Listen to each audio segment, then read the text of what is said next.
Chettinad chicken தொக்கு எப்படி பண்ணலான்னு பார்த்துடலாமா? இதை செய்கிறதுக்கு ஸ்க்ரீனில் தெரிகிற இந்த இன்க்ரீடியன்ஸ் எல்லாமே எடுத்துக்கோங்க.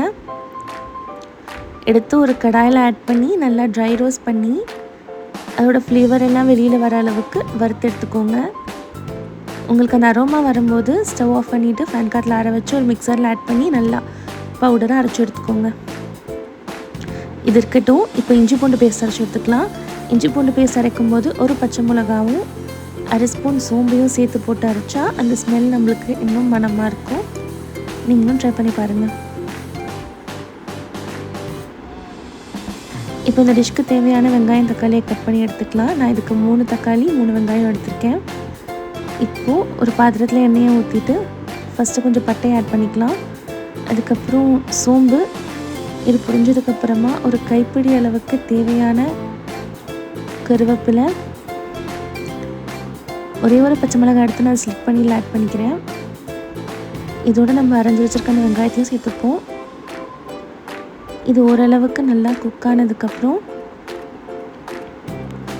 நம்ம கட் பண்ணி வச்சுருக்க அந்த தக்காளியையும் இதோட சேர்த்துக்கலாம். தக்காளி ஆட் பண்ணதுக்கப்புறமா 1 ஸ்பூன் மஞ்சத்தூளையும் ஆட் பண்ணிப்போம். இப்போது நம்ம இனிஷியலாக அரைச்சி வச்சிடணும் இல்லையா அந்த இஞ்சி பூண்டு பேஸ்ட், அதையும் இந்த மசாலாவோடு சேர்த்து நல்லா பிரட்டி எடுத்துக்கோங்க. இது வதங்கினதுக்கப்புறமா நம்ம கழுவி வச்சுருக்க சிக்கனை இந்த கிரேவியில் சேர்த்துப்போம். இதை நல்லா சிக்கனோட கோட்டார மாதிரி ஃபுல்லாக பிரட்டி எடுத்துக்கோங்க. இந்த ஸ்டேஜில் இந்த கிரேவிக்கு தேவையான உப்பும் தண்ணியும் ஆட் பண்ணிக்கலாம். ஒரு கொதி வந்ததுக்கப்புறம் நம்ம 1 ஸ்பூன் குழம்பு மிளகாத்தூள் ஆட் பண்ணிக்கலாம். 1/2 ஸ்பூன் கரம் மசாலா அண்ட் நம்ம இனிஷியலாக அரைச்சி வச்சுருப்போம்ல அந்த ட்ரை ஸ்பைசஸ் பவுடர், அதையுமே இதோட சேர்த்து ஆட் பண்ணிக்கலாம். இப்போ ஸ்டவ்வை சிம்மரில் போட்டுட்டு தட்டு போட்டு மூடி வச்சுருங்க. 5 நிமிஷத்துக்கு அப்புறம் நீங்கள் திறந்து பார்த்தீங்கன்னா இந்த மாதிரி தண்ணியெல்லாம் சுண்டி உங்களுக்கான கிரேவி ரெடி ஆகிடும்.